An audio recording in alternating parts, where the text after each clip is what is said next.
Hello! In this video, I'm going to talk about whether there are any pronunciation apps that can give you accurate feedback on your English pronunciation. I'll mention various apps and talk about what they're good at and what they're not so good at.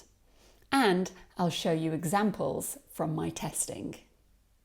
First, why am I qualified to talk about this? Well, I have a degree in linguistics and phonetics, and phonetics is just a more technical word for pronunciation.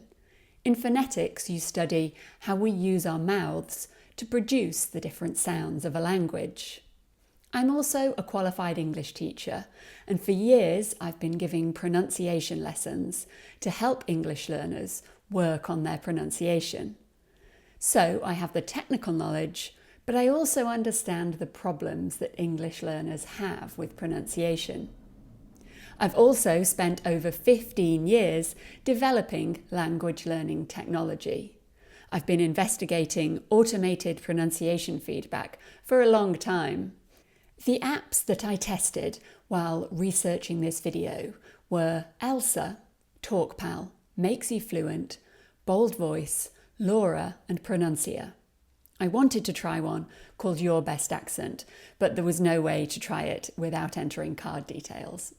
So, after testing various pronunciation feedback apps, here are my thoughts about whether you should use them and which ones are the best ones to use.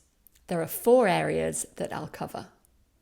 All these apps attempt to tell you if you're pronouncing specific sounds or individual words incorrectly, or differently to how a native speaker would pronounce them.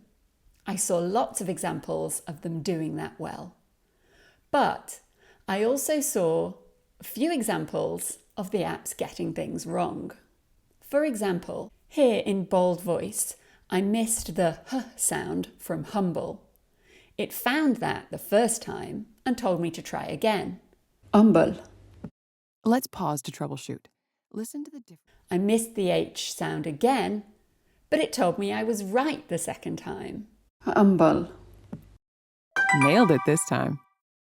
In fact, both my pronunciations were the same.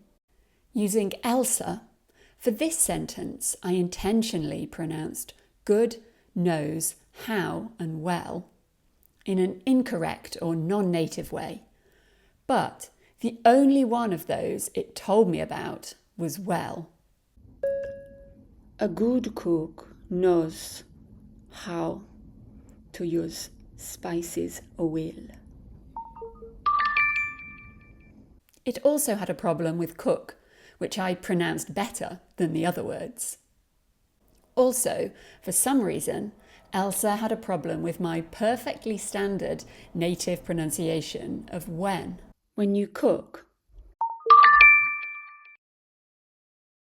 The problem with this is that if an app is wrong just a small percentage of the time, it's hard to feel confident about anything it tells you because you don't know which things are right. Okay, next.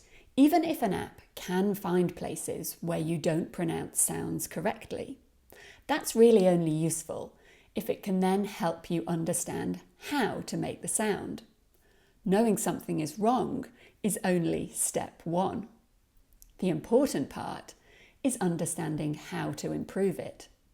Not all apps do this, but Pronuncia and Bold Voice do include this type of teaching. But Laura and TalkPal don't include it, even though they do try to tell you about the pronunciation mistakes.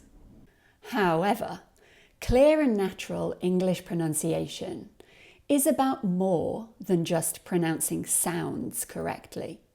I'll explain what some of the other aspects are, but so far I haven't seen an app that can help with these aspects. Pronouncing English naturally and correctly isn't just about the sounds you make. It's about how you blend sounds and words together and the stress pattern you use in a word or sentence. These things are equally as important, but automated feedback never comments on those things, and apps sometimes mark you wrong when you use these natural features of pronunciation.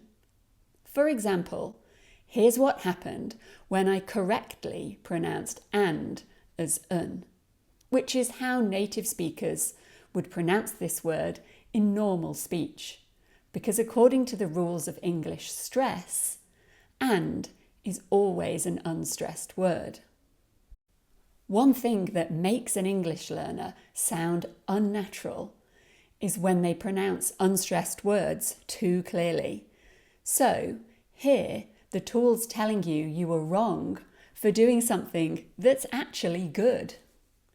Also, I've seen apps ignore when you stress the wrong part of a word or sentence. As long as you make the sounds correctly, the app's happy. But putting stress in the wrong place will make it sound wrong and sometimes make it difficult for someone to understand you. Here, I incorrectly stress sign and front. The natural way to stress these phrases is to stress in and desk. Sign in, front desk. You need to sign in at the front desk. It says 100%, but there were things there that could improve.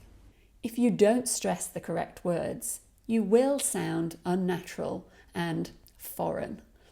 There's nothing wrong with sounding foreign, but many pronunciation students say they want to sound less foreign and more natural. So a tool like this is not useful for them.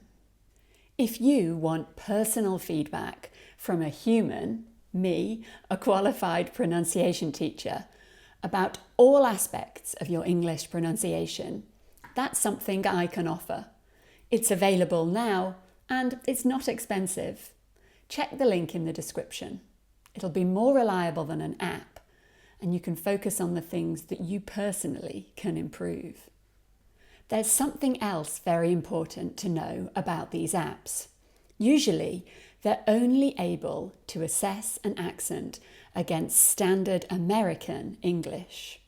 You could speak to it with a very clear and neutral British accent like mine and be told you're wrong or not perfect. A lot of apps don't make it clear to the users that they're only comparing to an American accent. It's like a lot of apps completely forgot or just decided to ignore that British English exists. For example, here's Pronuncia telling me that my British pronunciation of other and popular is incorrect, despite not mentioning anywhere that it's only for American English. And the final thing that's useful for you to know is that many, perhaps almost all of these apps, are using the same pronunciation assessment programs to give feedback. That means they haven't developed their own pronunciation feedback. They're using external services which they've repackaged into their app. The most popular one is from Microsoft, and there's another one called SpeechAce. That means there isn't much difference in how good each app is, because they're all using the same tool underneath. Also, these tools don't seem to be improving as the years go by. I've been investigating these tools for years, first in 2019, then again in 2022, and now in 2025. And I haven't seen a very obvious improvement in that time. So, to summarise, some of these apps can help you find individual words and sounds that you don't pronounce well, which is useful, but none of them will help you pronounce English with a natural rhythm and stress, which is just as important as pronouncing the correct sounds. If you want to find out more about what I offer to help you improve your English pronunciation, check the link in the description.